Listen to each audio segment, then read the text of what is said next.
Kettels traveled. They arrived that July in a car crammed with duffels and backpacks, beach towels and lawn chairs, fishing poles and board games, an outdoor grill, an espresso machine, 2 laptops, 3 smartphones, and a pair of high-powered binoculars for watching bird life. Their cottage, which was rented, looked sadly unprepared for this wealth of possessions.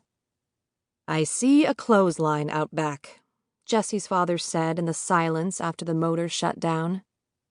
"Therein lies hidden meaning." "What meaning?" asked Jonathan from the rear seat. Richard Kettel raised his black-rimmed glasses and massaged the tender sides of his nose. "The gods of good housekeeping are angry with us. Our summer place is not equipped with a dryer." "Ha ha," said Jonathan. "There are no gods of good housekeeping. Dad made that up, right?" He turned to Jessie beside him, but she looked away. Their father shook his head. "The washing machine is a relic from the Dark Ages." "How do you know?" asked Jonathan. "I hear voices wailing from the great beyond." "I hear birds," Jonathan said, and they all sat still while a flock of bleating seagulls flapped by overhead.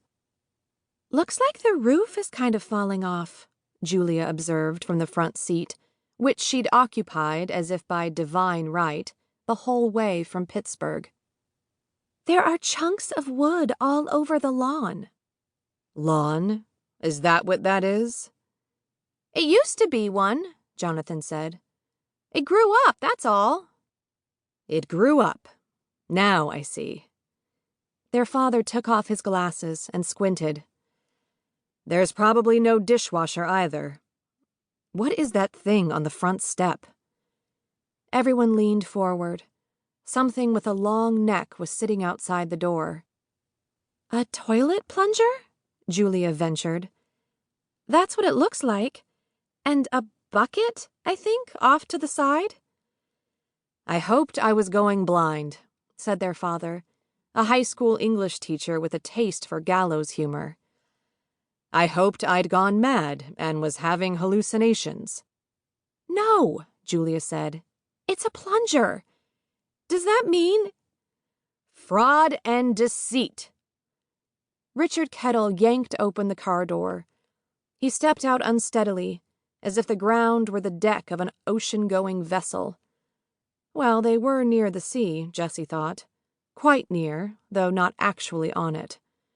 Rhode Island Salt Box, the listing had read. Short walk to the beach. 3 bedrooms, 2 baths, bed linen supplied.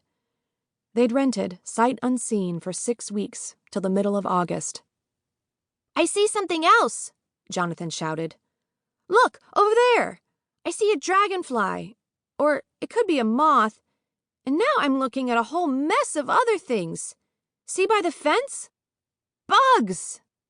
"Excellent," said their father from outside the car. "Just what we need." At that moment, Jessie bolted. She was out of the car in one jump, running away across the overgrown lawn.